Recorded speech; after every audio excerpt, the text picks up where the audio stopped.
ஆராய்ச்சியையும் தர்க்கத்தையும் வைத்துக் கொண்டு மகிழ்ச்சி பார்க்கின்ற பொழுது அந்த பூரண பொருளிலே தன்மைகள் உள்ள நிலையை உணர்ந்தார்கள். அது பூரண பொருள் தான், ஆனால் அது பேராற்றல் உடையதாக இருக்கிறது. இரு வழிகளிலே, ஒன்று இந்த பிரபஞ்சத்தையே ஏந்தி தாங்கிக் கொண்டிருக்கிறது, மற்றது ஒவ்வொரு அணுவையும் இயக்கும் ஆற்றலாகவும் இருக்கிறது என்று உணர்ந்த போதுதான் அது பேராற்றல் உடையது என்றார்கள். அதற்கு மேல சொல்ற போது பூரணம், பேராற்றல், பேரறிவு, அறிவாகவும் இருக்கிறது என்பதை மேலும் விளக்கினார்கள். எந்த ஒரு பொருளிலும் ஒரு ஒழுங்கமைப்பு, இயக்க ஒழுங்கு மகரிஷி தெளிவார். The functional order of the divine. ஒரு சிறு சிஸ்டம், அதாவது எனர்ஜி பார்ட்டிகிள் ஆங்கிலத்தில் சொல்றமே, அதுல உள்ள விரைவு விளக்காற்றல், இதை வைத்துக் கொண்டு சூரியவெளியின் இருக்காற்றலாலே அவைகள் விளக்காற்றலை வைத்துக் கொண்டு சேர்கின்ற அந்த ஒழுங்கமைப்பு இருக்கு பாருங்க, அது மாறுவதே இல்லை. வேகம் குறைந்ததெல்லாம் மைய நிற்க, வேகம் மிகுந்ததெல்லாம் வெளிநின்று சுற்ற என்ற ஒரு உண்மையை மகரிஷி அவர்கள் சொல்லுகின்ற பொழுது அங்கே இருக்க ஆற்றலுக்கும் விளக்கு ஆற்றலுக்கும் உள்ள உறவை கணித்து மகரிஷி அவர்கள் இது பேரறிவு என்று சொன்னார்கள். இயக்க வேக வேறுபாடு என்ற ஒரு நிர்ணயத்தை மகரிஷி அவர்கள் நமக்கு விஞ்ஞான ரீதியாக விளக்குகின்றார்கள். இறைநிலை எழுந்து இயங்க ஆரம்பித்த போதே அது இயக்க வேக வேறுபாடு என்ற ஒரு அறிவான ஒரு செயலை வெளிப்படுத்தியது. அதன் விளைவாக தான் பஞ்சபூதங்கள் மலர்ந்தன, பிரபஞ்ச தோற்றங்கள் வாய்ந்தன. அப்பா மூன்றாவது ஒரு நிலை பேரறிவு. எல்லாவற்றுள்ளும் அது ஒருங்கு இணைந்து ஒழுங்கமைத்து நடத்தி கொண்டிருக்கிறது. யாரும் அதை மாற்றவே முடியாது. பேரறிவு. அதற்கு அடுத்தது போல காலம் என்ற ஒரு உண்மையை மகிழ்ச்சி அவர்கள் தற்கால அறிவுக்கு ஏற்ற வகையிலே சொல்லியிருக்கின்றார்கள். முற்காலத்திலே காலம் என்றால் ஒரு பேரளவாகத்தான் தந்திருக்கின்றார்கள். தோன்றுதல், செயல்படுதல், நின்று விடுதல். நிச்சலுக்கும் தோற்றத்துக்கும் நிச்சலுக்கும் இடையிலே உள்ள இடைவெளியை தான் காலம்னு ஒரு பேரளவாகத்தான் சொன்னாங்க. மகிழ்ச்சி அப்படி சொல்லல. சூரிய வெளியிலே தன்னிருக்கமும் நுண்ணதிர்வும் இருக்கிறது. சூழ்ந்தெழுத்தும் தன்மை அந்த அதிர்வோடு அது தன்னை இறுக்கிக் கொள்ற போதுதான் இறைவழி நொறுங்கி துகளாகியது. ஒவ்வொரு துகளும் மீண்டும் சூழ்ந்தெழுத்தத்துக்கு உள்ளாகிற போது அவைகள் கோள வடிவம் பெற்று சுழல்கின்றன, விளக்கு ஆற்றலாக இறை துகள்கள் வெளியேறுகின்றன என்ற ஒரு துல்லியமான ஒரு விளக்கத்தை மகிழ்ச்சி தருகின்றார்கள். விஞ்ஞானிகளே வியந்து விடுகின்றார்கள். நேற்று கூட குறிப்பிட்டார்கள் ஸ்டீஃபன் ஹாக்கிங்கிறது பற்றி பேசுகிறார்கள். அவர் தான் சொன்ன கருத்துக்களை எல்லாம் மீண்டும் பின்வாங்கிட்டார். நான் ஏதோ சொல்லிட்டு வந்தேன், இப்ப பாக்குற போது அது சரியா இல்லை, ஐ வித்ரா மை ஏர்லியர் ப்ரொபோசல்ஸ் சொல்லிவிடுறார் அவர். ஏன்னா தெளிவா சொல்ல முடியல. எப்படி அந்த விண்ணுக்கு முந்தைய நிலை எதுன்னு சொல்லவே தெரியல. அதையெல்லாம் நான் பின்வாங்கிக் கொள்ளுகின்றேன் என்று அவர் சொல்லிவிட்டார். மகிழ்ச்சி தான் அதை தெளிவாக விளக்குகின்றார்கள். இந்த பேரெழுத்தால அதிர்வோடு இறைவெளி துகள்களாக சிதறுகின்றன. துகள்களாக மாறிய அந்த இறைவெளியே மீண்டும் சுழ்ந்தெழுத்தத்துக்கும் அதிர்வுக்கும் உள்ளாகின்ற பொழுது சுழல ஆரம்பிக்கின்றன. அந்த துகள்கள் விளக்கும் தன்மையுடைய இருக்கின்றன. எப்படிங்க சாமி அது விளக்கம் கேட்டா, அதை விட மேக்சிமம் அழுத்தாது இன்னும் ஒன்று தர முடியாது. இந்த பிரபஞ்சத்திலே பேரெழுத்தமுடைய ஒரு இயக்கம் ஒன்று உண்டு என்றால் அது இறைத்துகள் தான். அப்ப அதன் இயல்பு எதுவாக இருக்கும் என்றால் சுழன்று கொண்டே தான் பெற்ற இறுக்கத்தை வெளிப்படுத்துவதாக அமையும். அதைதான் நான் விளக்க ஆற்றல் என்று சொல்லுகின்றேன். அதுதான் காந்தம் என்று காந்தத்துக்கு ஒரு புது விளக்கத்தையும் டைமென்ஷனை கொடுத்த ஒரு பெரிய மகான், பெரிய விஞ்ஞானி பேராசிரியர் மகர்ஷி அவர்கள். இன்றைய விஞ்ஞானிகள் அதை பார்த்து ஆச்சரியப்படுகின்றார்கள். இங்கே ஐயா பாலச்சந்தர் அவர்கள் இருக்கின்றார்கள். அவர்களோ நானும் மகர்ஷியுடைய இந்த தத்துவத்தை சான் பிரான்சிஸ்கோவில் ஒரு பெரிய கருத்தரங்களை சொன்ன போது எல்லாரும் அப்படியே இருந்துட்டாங்க. என்னத்தை இருந்தாலும் பேச வந்திருக்கிறாரு. ஏன்னா இறைவழியை பற்றி அதன் தன்மைகளை பற்றி பேசுற போது அப்படியே கொஞ்சம் டவுன் ஆயிட்டாங்க. ஆனா அந்த விளக்கம் எல்லாம் முடிந்து நாங்க இங்க வந்துட்டோம். ஒருவர் மட்டும் எழுந்தார். அவர் நசீம் ஹர்மானின்னு சொல்லக்கூடிய ஒரு இன்டர்நேஷனல் சயின்டிஸ்ட். அவர் உடனே கைக்குலுக்கி உங்களோட கொஞ்சம் நான் பேச வேண்டும் என்று அழைத்து சென்று நாங்கள் எல்லோரும் அங்கு பேசிய போது இதுவரைக்கும் என்னோட ஒரு பெரிய சந்தேகம் இன்றைக்கு தீர்ந்தது. வேதாத்ரி மகர்ஷி என்பதை நான் பெருமையோடு சொல்லிக் கொள்ளுகின்றேன். உங்களோடு நானும் இணைந்து கொள்ளுகின்றேன். ஏன்னா அவர் ஒரு பெரிய பிசிக்ஸ் சயின்டிஸ்ட். ஏன்னா இன்றைக்கு விஞ்ஞானிகள் அந்த விண்ணுக்கு மூலநிலை சுத்தவெளிதாங்கிறத நிரூபணம் செய்ய பார்க்கின்றார்கள். மகிழ்ச்சி அறிவை வைத்துக் கொண்டே நீங்கள் தெரிந்து கொள்ளலாம் என்று இந்த விளக்கத்தை தர போது முற்கால அந்த விஞ்ஞானத்துக்கு மெருகூட்டி இந்த விஞ்ஞானிகளும் சேர்ந்து கொண்டு எல்லாமே பரம்பொருளின் இயக்கத்தன்மைதாங்கிற ஒரு நிலைக்கு விட்டால் விஞ்ஞானத்தால் விளைந்த பேரழிவெல்லாம் விஞ்ஞானத்தோடு இணைந்து கொண்ட போது வளமிக்க ஒரு பூமியாக இது நிச்சயமாக மாறிவிடும். அத்தகைய ஒரு இணைவை விஞ்ஞானத்தை இணைக்கின்ற ஒரு இணைவை ஆக்கியது நமது குருபிரான் அவர்கள் தான். மகர்ஷி அவர்களை ஒரு முறை நாங்கள் சந்தித்து பேசினோம். யூனிஃபைடு கோர்ஸ் என்ற ஒரு நூலை வெளியீட்டு விழாவின் போது இந்த கருத்தை மகர்ஷி அவர்கள் சொன்னார்கள். சாமிஜி, நீங்க இவ்வளவு கருத்தை சொல்றீங்க சாமிஜி, இதெல்லாம் எப்படி நீங்க கண்டுபிடிச்சீங்க? என்ன ஏது இவ்வளவு பெருமைப்படத்தக்கது? அதுவா, அதை நான் சொல்றேன். இதுவரைக்கும் வந்த ஞானிகள் அவர்களுக்கு தந்த கருத்துக்கள் அதை உதவியாக வைத்துக் கொண்டு அவர்களின் தோள்கள் மேல் நின்று கொண்டு மேலும் வெட்டி நின்று நான் இதனை பெற்றேன் என்று சொன்னார்கள். அடக்கத்தோடும் அதோடு பெருமையோடும் தன்னுடைய முயற்சியிலே கண்ட வெற்றியை இலகாக எல்லோருக்கும் தருகின்றார்கள். இவர்கள்தான் மேம்பட்ட குருமார்கள். இப்படி அறியாமையினும் குருட்டினை நீக்க குருவினை அடையாதவர்கள் வாழ்க்கையில எப்படி மேம்பட முடியும்? அதை திருமூலர் சொல்ற போது நல்ல குருவை சேருங்கள், அவர்களிடம் விளக்கத்தை பெறுங்கள், பெற்ற விளக்கத்துக்கு ஏற்ப வாழுங்கள், அதுதான் சிறப்பு. இல்லாவிட்டால் குருட்டினை நீக்கும் குரு அடையாதவர்கள் எப்படின்னா குருடும் குருட்டாட்டம் ஆடி குருடும் குழியில் விழுமாறேன்னு பாடுறார். அப்படி நல்ல குருவை சேராவிட்டால் வாழ்க்கையிலே துன்பம்தான் தொடரும். நீங்கள் நல்ல குருவை தேர்ந்தெடுங்கள் என்று சொல்கின்றார். அப்படிப்பட்ட நல்லோர்கள் வந்த வழியிலே வந்தவர்கள் தான் நமது குரு வேதாத்ரி மகர்ஷி அவர்கள். அதை எவ்வளவு அடக்கமாக அவர்கள் சொன்னார்கள். அதுக்கு உதாரணமும் சொன்னாங்க. சாமிஜி தோட்டத்துல காய்கறி போடுறோம், அவரைக்குரிய ஏதோ போட்டாச்சு, அது வேலியில படர்ந்து மேலே ஏறி மரத்து மேல போய் காய்ச்சி போடுது. காய் மேல இருக்க அவரைக்காய் என்ன பண்றது? தாத்தா போய் நின்றுட்டு எட்டி பாக்குற தொரட்டு கம்பா போட்டு அதை எட்டி வளைக்க வரமாட்டேங்குது. அப்ப என்ன செய்தாரு? பேரனை கூப்பிட்டாரு, அடே இங்க வாடா அப்படி. மெதுவா ஏறி என் தோல்ல நின்றான். அவன் ஏறி நின்று அதை சுலபமாக பறித்து விட்டான். அதே போல வந்த ஞானிகளின் அறிவை சேர்த்துக் கொண்டு நான் சிந்திக்கின்ற பொழுது இந்த உண்மையெல்லாம் எனக்கு தெரிந்து விட்டது என்று சொல்லி அடக்கத்தோடும் அதே சமயத்திலே மனித குலத்துக்கு மெய்யறிவோடு இந்த உண்மை அறிவை விஞ்ஞானத்தோடு இணைத்து சொன்னா எல்லோரும் அந்த நிலைக்கு வந்து விடுவார்கள். உயர்ந்து விடுகிற போது விஞ்ஞானம் அழிவு பாதையிலிருந்து திருப்பம் பெற்று வளமிக்க ஒரு வாழ்க்கையை அமைக்க அது உதவும் என்று சொல்ற போதுதான் முந்தையோர்கள் அகத்தவத்தால் முற்றுணர்ந்த போதிலும் முடிவதற்கு ஓமையின்றி முட்டிமோதி நின்றனர். இந்த நாள் விஞ்ஞானமோ ஏற்றம் பெற்றதால் அதை எல்லாருக்கும் உணர்த்தனர், எல்லாருக்கும் சொல்லிடுவோம். ஐயா அவர்கள் வந்து சொல்றாங்க, மகிழ்ச்சியோட கருத்துக்கள் இங்க பேட்டர்ன் பண்ணணும் சாமி அப்படின்னு சொன்னாங்க.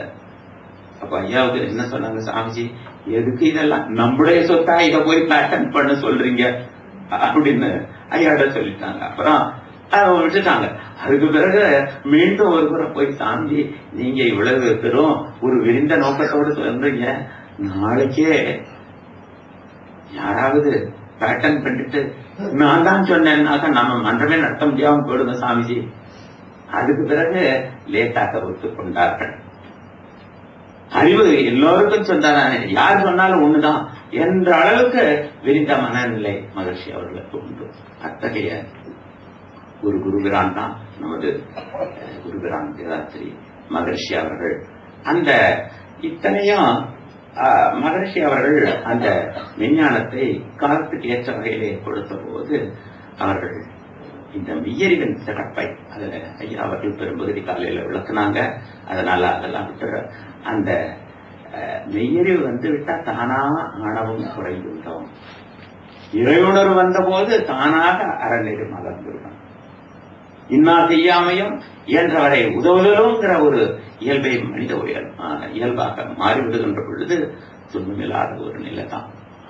இதைதான் மகர்ஷி அவர்கள் கொடுக்க வேண்டும் என்று சொன்னார்கள். அப்போ அவர்கள் மேலும் சிந்தனையிலே வர்ற போது இதுக்கு என்ன செய்ய வேண்டாம், சிறுபிராயத்திலிருந்தே அதை கொடுத்து விட வேண்டும். இல்லாட்டி அது பெரிய துன்பம் தான். உதாரண சாமி சொன்ன அதே உதாரணத்தை சொல்றேன். ஏதோ ஒரு திருமண வைபவத்துக்கு போறான், அங்கே உணவு படைக்கின்றார்கள். கால்வாசு கூட சாப்பிடுறதில்ல, அவசரமா சாப்பிட வேண்டியா இருக்கு. எல்லாத்தையும் அடுத்ததை போட்டுறாங்க, விறுவிறுன்னு சுருட்டி எல்லாத்தையும் கொட்டி வர்றாங்க. அங்க பார்த்தா எரியப்பட்ட இலைகளிலிருந்து கழித்து சாப்பிடும் குழந்தைகள். நாம என்ன சொல்றோம், அடடா அதுக்கு மேல நம்ம கான்ட்ரிபியூஷன் அது ஒண்ணு இல்லை. அந்த சூழல் அதை பார்த்து அதோட விட்டுறோம். இப்படிப்பட்ட நிலை அங்கே வளர்கின்ற அந்த சிறார்கள் அவர்களுக்கும் வளர்ச்சி உண்டல்லவா, அவர்களை இளமை பெறுவோம் அல்லவா, அவர்களுக்கும் உடலை சார்ந்த தேவை, பொருளை சார்ந்த தேவை, இவையெல்லாம் வர்ற போது என்ன ஆகும், the become torpedo of the society. இது சாமியினுடைய வார்த்தை. சமுதாயத்தை சிதைக்கின்ற குலைக்கின்ற சக்திகளாக வந்து விடுவார்கள். நடக்க முடியலையே தெரியல. காந்தி அண்ணல் கண்ட ராமராஜ்யம் எப்படி வர முடியும்? நடுநிசையிலே இளம்பெண் முழுமையான ஆடை ஆபரணங்களோடு எந்தவித துன்பமில்லாமல் எந்த நாள் நடக்கின்றான் அந்த நாள் ராமராஜ்யம் என்றார்கள். அதாவது யாருக்கும் எந்த வகையிலும் துன்பமில்லாத ஒரு வாழ்க்கை முறை உலகிலே வர வேண்டும் என்ற கனவுதான் மகாத்மாஜியுடைய கனவு. அது எப்ப வரும் என்றால், என்றைக்கு நாம் எல்லோருக்கும் இந்த அறிவை மெய்யறிவை கிடைக்க செய்கின்றோமோ அன்றைக்குதான் அந்த ராமராஜ்யம் வரும். அத மகரிஷி சொல்ற போது ஒரு நல்ல கவியிலே தெளிவாக சொல்லுகின்றார்கள். அறிவினது வளர்ச்சி இல்லா மக்களுக்கு அவசிய தேவை பொருள் கிடைக்காவிட்டால் நெறிதவறி செயல் விளைக்கும் துணிவு உண்டா. அவசிய தேவை பொருள் என்ன? அதேதான். பசி, தட்பவெட்ப ஏற்றத்தாழ்வு, கழிவு பொருளின் உந்து வேகம், இந்த மூன்றும் அடிப்படையான ஒன்று. இது கிடைக்கலன்னா என்னாச்சு? இப்ப அந்த குழந்தைகளை பற்றி ஒரு உதாரணம் சொன்ன, அவங்களுக்கு கிடைக்கல, ஆனா அவங்களுக்கு தேவை இருக்குது, இயற்கை தேவைகள் இருக்கின்றன, அடைய வேண்டும் என்ற எழுச்சி இருக்கிறது, உடல் வலிவு இருக்கிறது, ஆனா அறிவு இல்லை. அப்ப என்ன அவர்கள் செய்கின்ற செயல் எப்படி இருக்கும்? சமுதாயத்தை சீர்குலைக்கக்கூடியதாகத்தான் அமையும். இது அவங்களுக்கு மட்டும் இல்ல, வாழ்கின்ற பெரும்பாலோருக்கு அந்த நிலைதான் இருக்கின்றது. யாரை பற்றியும் எதை பற்றியும் கவலைப்படாது பிறர் உரிமையை தலையிடுகின்றார்கள், பொருள் வளம் பறிக்கின்றார்கள், ஏமாற்றுகின்றார்கள். எப்படி அமைதி வர முடியும்? எப்படி இன்பம் பெருங்க மக்கள் வாழ முடியும்? அதனால்தான் சொல்றார், அறிவினது வளர்ச்சி இல்லா மக்களுக்கு அவசிய தேவை பொருள் கிடைக்காவிட்டால் நெறிதவறி செயல் விளைக்கும் துணிவு உண்டாம். நில உலகில் இந்த நிலை மீற மீற வெறிகொண்டு மனிதர் பலர் ஆற்றும் செய்கை வகைபலவாம் துன்பங்கள் மலிய கண்டோம். வகைபலவாம் துன்பங்கள் மலிய கண்டோம். வரியோர் கல்லார் என்று இல்லாதவாறு வாழ்வதற்கு வகை செய்வோம் சொல்லி மகரிஷி சொல்றாங்க. அப்போ இந்த மெய்யறிவு இல்லைன்னா ஒண்ண முடியாது. எல்லாம் தெய்வமயம், காணும் காட்சிகள் எல்லாம்.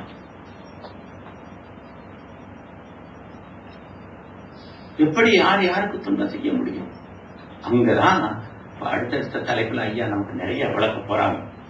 கர்மயோகத்துலதான் வந்து அது முடியும். இறை உணர்வு, அறநெறி வாழ்க்கை, நன்றி உணர்வு கர்மயோகமாக எப்பொழுதுமே எல்லாருக்கும் நான் நன்மையை செய்திட வேண்டும் என்ற கடப்பாட்டோடு மனிதன் செயல்படுற போது உலகம் எப்படி இருக்கும் பாருங்க. வறுமை தாண்டம் ஆடுமா? நான் பெற்ற கடனை திரும்ப அளிப்பதிலே நிறைவு கொள்ளுகின்றேன். எனது என்று சொல்லிக்கொள்ள, இறுக்கி வைத்துக் கொள்ள என்னிடம் என்ன இருக்கிறது? எல்லாம் இங்கிருந்து எடுக்கப்பட்டதுதான். எல்லாவற்றையும் ஆக்கி எனக்கு வாழ்வை தருகின்றார்களே, அவர்களுக்கு என்னுடைய தன்மையை, என்னுடைய அறிவை, ஆற்றலை அளித்து விடுவேன் என்ற ஒரு நிலைக்கு வர்ற போது யாராவது கை கட்டிட்டு சும்மா இருப்பாங்களா? இன்றைக்கு வறுமை தாண்டா ஆடுகிறது. என்ன வளம் இல்லை இந்த நாட்டில், இந்த பூமியில எல்லா வளமும் இருக்கிறது. எடுத்தாலும் இந்த அறிவு மட்டும் குறைவாக இருக்கின்ற காரணத்தினாலே வறுமை தாண்டா ஆடுகிறது. பலராக நோற்பார் சிலர், நோலாதார் பலர். இந்த நிலையெல்லாம் எப்ப மறையும் என்றால் மனிதன் தன்னிலை உணர்வு பெற வேண்டும், வந்த நோக்கத்தை உணர்ந்து கொள்ள வேண்டும். எதற்காக வந்தான்? தின்னுட்டு லெட்டில கொண்டு கொட்டுறதுக்காக வந்தான்? No, not at all. வந்ததன் நோக்கம் ஒன்று இருக்க வேண்டும். எல்லாத்துக்கும் அங்கே நீங்க வந்தா ரிஷிகேஷ்க்கு வந்திருக்கோம்னா ஒரு உயர்ந்த நோக்கம், மெய்யோடு ஒரு பெற, அந்த உணர்வை பெருக்கிக் கொள்ள, ஆன்ம நேயத்தால் எல்லோரும் அன்பு கொள்ள என்ற நிலையை பெறுவதற்கு இது ஒரு நோக்கம். அதுபோல இந்த உடல் எடுத்ததுக்கு என்ன நோக்கம்? ஒரு நோக்கம் இருக்க வேண்டுமே. அது என்றால் அந்த மூல நிலையை அடைந்து கொள்ள வேண்டும். இங்கே இமாலய சாரலிலே அமர்ந்திருக்கின்றோம், கங்கை ஓடுகிறது என்றாலும் பல இடங்கள்ல அது கொஞ்சம் கொஞ்சமாக ஊற்றெடுத்து மழை பெய்த ஒன்று பூமியில சோர்ந்து வடிந்து பனி உதாக உருகி அப்படி எல்லாம் வருது. அங்க ஏதோ ஒரு சின்ன டேம் கூட வச்சிருக்காங்க போல சொன்னாங்க, தேக்கி வைக்கிறாங்க, அப்புறம் திறந்து விடுறாங்க. திறந்து விடலன்னா தாண்டி ஓடி வந்துடும். அப்புறம் எத்தனையோ டேம் கட்டுறாங்க. ஆனா எவ்வளவு கேட்க முடியும்? தாண்டி கடைசியா எங்க போயிடுது? கடலுக்கு தான் போயிடுது. இது போலவே எல்லோரும் எங்கிருந்து தோற்றமானோமோ, எது தோற்றமாக வெளிப்பட்டதோ, மனிதரை விரித்து நிற்கிறதோ, அது மீண்டும் அதுவாகவே மாறிவிடும். அதுதான் நாம வீடு, பூர்வீகம். அதான் மகிழ்ச்சி சொல்ற போது, புக்ககம் போய் மக்கள் பெற்றும் பிறந்த அகம் மறவாள் போல் சிக்கல் உள்ள வாழ்க்கையிலும் சீவன் நிலை சிவன் நிலை மறவே. உங்களுக்கும் அதுக்கும் உள்ள உறவை மறந்து விடாதீர்கள். வந்தாச்சு, வாழ வந்தாச்சு, பிறந்தாச்சு, இங்கே தொடர்பு கொள்ளுகின்றோம். எத்தனையோ சிக்கல்கள், வேறுபட்ட மனநிலைகள், படுகின்ற துன்பங்கள் ஆயிரம். ஆனா இத்தனை துன்பங்கள் இருந்தாலும் ஐயா காலையில நிறைய விளக்குனாங்க, எல்லாம் ஆரம்பிச்சுதான். நானோ போக வேண்டியது அங்கதான் என்ற மூல நிலையை மறவாது நிற்கின்ற பொழுது தானாக இங்கிருந்து அன்பு மட்டும்தான் வெளிப்படும். இன்னா செய்தார்க்கும் இனியவே செய்யாப்பால் என்ன பயத்ததோ சால்பு. சால்புடன் என்ன? அந்த பக்குவப்பட்ட தன்மை. அது எப்பொழுது வரும் என்றால் எல்லாம் தெய்வமயம். இப்பொழுது அம்மையார் ஒருத்தவங்க கேட்டாங்க, என்னாங்க இந்த மாதிரி கொண்டு போட்டு அழிச்சு கொண்டு விடுறாங்களே, அவங்க என்ன செய்யறது? நான் அவங்கள திரும்பி கேட்டா திரும்ப அவங்களை கொண்டு போட்டு அழிக்க முடியுமா? அழிக்கலாமா? சரியா? அவர்கள் நமக்கு துன்பம் அளித்தார்கள். இந்த மீறி வந்தா தானா எல்லாம் போகும். அது எங்க யாரோ ஒருத்தர் ரெண்டு பேருக்கு இருந்தா எப்படி முடியும்?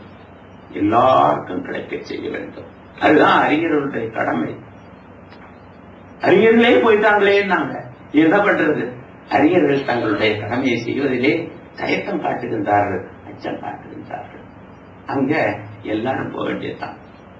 நீ முன்னின்று அதை நடத்த வேண்டிய, நீ செய்ய முடியாத சூழல் இருக்கிறத நீ சேர்ந்து போனா போயிடும். என்ன பண்றது? அப்போ அறிவு வளர வேண்டும்.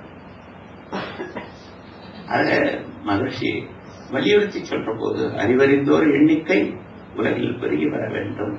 அன்பு, கடமை, ஆட்சி, அறம் துண்டியெல்லாம் அறிஞர் விளக்குமாறு உணர்ந்து உலகம் உய்ய வேண்டும். அறக்கல்வி இளைஞர்களுக்கு எளிதில் கிடைக்க வேண்டும். அறிவறிந்தோர் விளக்கத்தால் அறம் பழக்கமாகும் என்று சொல்லுகின்றார்கள். இந்த மாதிரி ஒரு தெளிவாக தற்காலத்துக்கு ஏற்றது போல எடுத்து சொன்ன பெருமை நமது குருபிரான் வேதாத்திரி மகிழ்ச்சி அவர்களே தான் சாரும். அவங்க சொன்னாங்க,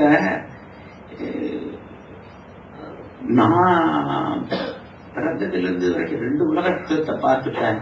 1911 பிறந்த 17-18 முதல் உலக மகாயுத்தம் முழுக்க எனக்கு தெரியலனாலும் எவ்வளவு பேர் செத்தாங்கிறது நான் தெரிஞ்சுக்கிட்டேன். அப்புறம் வந்தது உங்களுக்கு எல்லாம் தெரியும். 1945 2வது உலக மகாயுத்தம் இவ்வளவு பேர் செத்தாங்களே, எவ்வளவு பேரழிவு, தொடர் அழிவு எவ்வளவு, இதையெல்லாம் பார்த்த போதுதான் மனம் ரொம்ப பாதிக்கப்பட்ட அந்த நிலையிலேதான் நான் இந்த உலக சமாதானம் ஒரு நூலை அளிக்க வேண்டிய ஒரு கட்டாயத்திலே நான் எழுத ஆரம்பித்த அந்த உலகத்துக்கு தருகின்றேன். மனிதர்கள் மாய வேண்டியதில்லை, மனிதர்கள் இன்பமாக வாழ முடியும், மனிதர்கள் அன்பும் கருணையோடு வாழ முடியும். இது அடைய முடியாத ஒன்று இல்லை. வேண்டியது மெய்யறிவு வேண்டும்.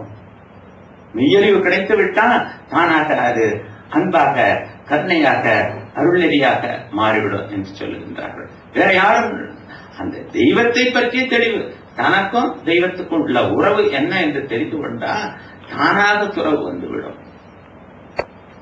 மனித பற்றற்ற பற்றாக வந்துவிட முடியும். அத்தகைய உண்மைகளை எல்லாம் விளக்கி சொல்லி மனிதர்களை மேம்படுத்தக்கூடியவர்கள் தான் குருமார்கள்.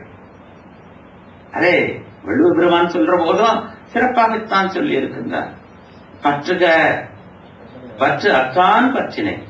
அவனும் சாதாரண மனிதனாதான் பிறந்தான், அவனுக்கும் அடிப்படை தேவைகள் இருந்தன, அவனும் இது வேண்டும் அது வேண்டும் என்றெல்லாம் வாழ்ந்தான், துன்பத்தையும் அனுபவித்தான். துன்பத்துக்கு காரணம் ஆராய்ந்த போது தன்னை பற்றி அறியும் சிறப்பு வந்தது.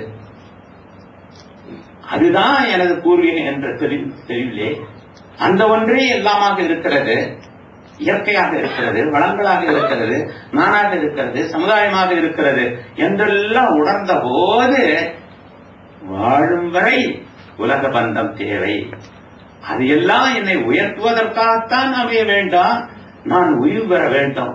அந்த வகையிலே நான் உய்யும் ஒரு உண்மை நிலையை நாடி ஒரு குருவை அடைந்து அதை அடைவேன் என்று அடைந்தார் அவர். இப்ப இந்த பற்று அளவோடு இந்த தேவைகளை நிறைவு செய்து கொள்ளக்கூடிய வகையிலே மட்டும் அந்த உறவு இருக்க. பற்றற்ற பற்று அங்கதான் சொல்லும். பற்று அற்றான், அவனுக்கும் பற்று இருந்தது, இப்பொழுது அற்றது. தேவையற்ற பற்றுக்களை விடுபடுத்திக் கொண்ட விதத்தை சொல்லக்கூடியவன் தான் குரு. அவனுக்கும் இயல்பாக எல்லாம் இருந்தது, ஆனா அவற்றினின்று தன்னை விடுவித்து